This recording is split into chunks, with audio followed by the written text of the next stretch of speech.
আপনি যখন সকালে উঠবেন তখন ভাবুন যে বেঁচে থাকাটা আপনার জন্য ঠিক কতটা মূল্যবান। হ্যালো এভরিওয়ান, আসসালামু আলাইকুম সবাইকে। তো যারা আমার ভিডিওটি দেখছেন, আশা করি আপনারা সকলে ভালো আছেন, সুস্থ আছেন। আলহামদুলিল্লাহ, আল্লাহর রহমতে এবং আপনাদের ভালোবাসায় আমিও ভালো আছি। তো সবাইকে স্বাগত জানিয়ে শুরু করছি নতুন আরও একটি ভিডিও। তো আজকে তেমন কিছুই রান্না করব না, শুধু আজকে গরুর ভুঁড়ি এবং গরম গরম ভাত। তো আশা করি পুরো ভিডিও জুড়ে আমার সঙ্গে থাকবেন আর দেখতে থাকুন আমি কিভাবে গরুর ভুঁড়ি রান্না করি। তো এটিকে অনেকে গরুর ভুঁড়ি বা বট বলে থাকে, কিন্তু আমরা আমাদের গ্রামে আঞ্চলিক ভাষায় কি বলি জানেন? জিগরি বলি, জিগরি। তো এটা শুনলে অনেকে হাসবে যে এটা আবার কি নাম। তো আমাদের এলাকায় তাই বলে। তো আমি ছোটোবেলা থেকে এইটা জানে আসছি যে গরুর ভুঁড়িরে আমাদের এলাকায় জিগরি বলে। তো আমি ভালো করে ধুয়ে নিয়ে প্রথমে শুকনা মরিচ, কয়েকটি কাঁচা মরিচ, পেঁয়াজ, রসুন, তো তারপর দিয়ে দেব প্রয়োজনীয় কিছু গোটা মশলা এবং কিছু বাটা মশলা। তো সব কিছু মশলা ভালো করে মাখিয়ে নিয়ে আমি উঠাই দেব। তো আজকে আমি যেহেতু এক চুলা জ্বালাইছি, তো যার জন্য এখানে আমি ভাতটা উঠাই দিয়েছি। আর এই ভুঁড়িটা আমি উঠাই দেবো গ্যাসের চুলাতে, প্রেশার কুকারে দিচ্ছি যাতে একটু তাড়াতাড়ি হয়। কারণ আজকে বাড়ির সব ছেলেরাই ধান কাটতে গেছে, তো আমাদের বাড়ি আজ থেকে ধান কাটা শুরু। তো এর আগে বাড়ির সামনে একটু কাটছে, তো এটা সব বিক্রি করে দেওয়া হয়েছে। তো আজ থেকে অনেকগুলো লোক নিছে, লোক নিয়ে কাজ মানে ধান কাটার কাজ শুরু করে দিছে। তো যার জন্য একটু তাড়াহুড়া করে রান্না করতেছি, কারণ সবাই ভাত খেতে আসবে। তো এই ভুঁড়িগুলো আমাদের কুরবানি ঈদের, তো মাংস প্রায় শেষ হয়ে গেছে, তো ভুঁড়িগুলোই আছে।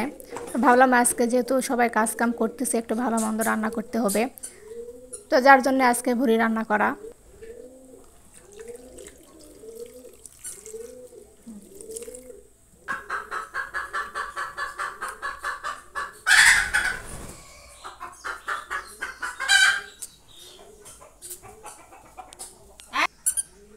তো কয়েকদিন থেকে এইদিকে সকাল করে প্রচুর কুয়াশা পড়তেছে। আর দেখেন আমার ছেলে কুয়াশার মধ্যেও বাইরে খেলতে গেছে। ও যতই বলি ভিতরে থাক, তা কিন্তু থাকবে না, শুধু বাইরে খেলতে যায়।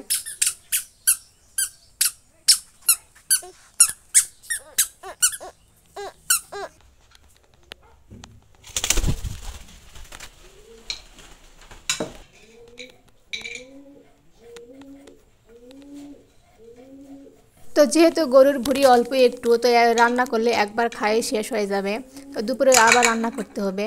তো যার জন্য আমি কিছু আলু দেবো, যাতে সকালে হয় দুপুরে হয়, তো রাত্রে অন্য কিছু একটা করা যাবে।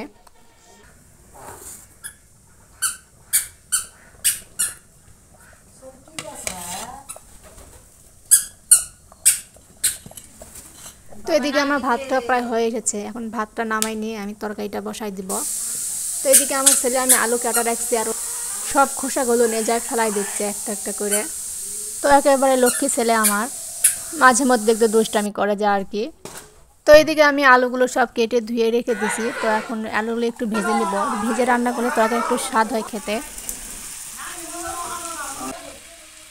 তো আলুগুলো আমি সামান্য একটু হলুদ এবং লবণ দিয়ে ভালো করে ভেজে নিব।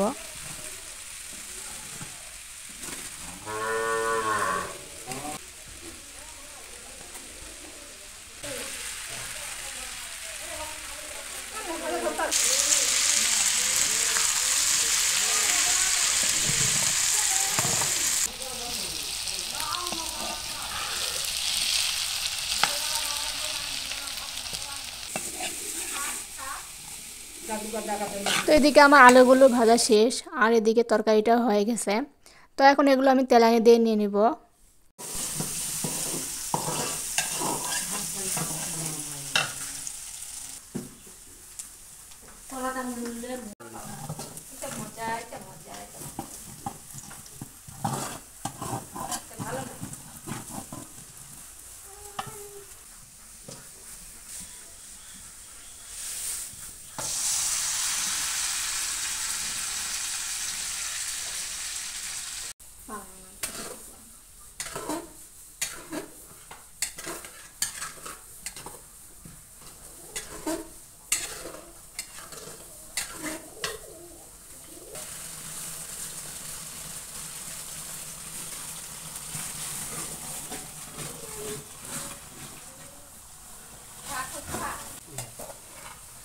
দিচ্ছি আর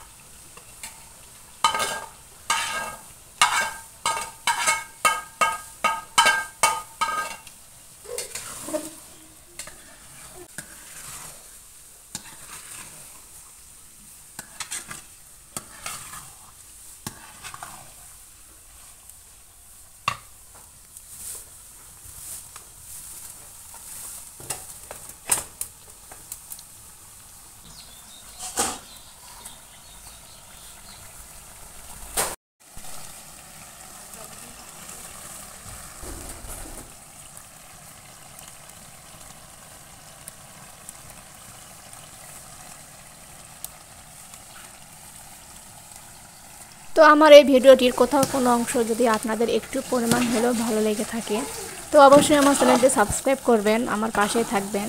তো আপনাদের ভালোবাসা এবং সহযোগিতা পেলে আমি অনেক দূর এগিয়ে যাব ইনশাআল্লাহ। তো সবাই আমাদের জন্য দোয়া করবেন। তো এই যে দেখতে দেখতে আমার তরকারি রান্না শেষ, আলু দিয়ে গরুর ভুঁড়ি রান্না। তো আপনারা কে কীভাবে খান অবশ্যই কমেন্টের মাধ্যমে জানাবেন। তো এদিকে আমি ছেলের জন্য গোসলের পানি গরম করতে দিয়েছি, গরম করতে দিয়ে আমি এটা ভালো করে ঝাড় দিয়ে নেব।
তো এরপর আমি কাজ কাম সব শেষ করে হাত মুখ ধুয়ে চলে আসছি, খুব খিদে লাগছে ভাত খাবো বলে।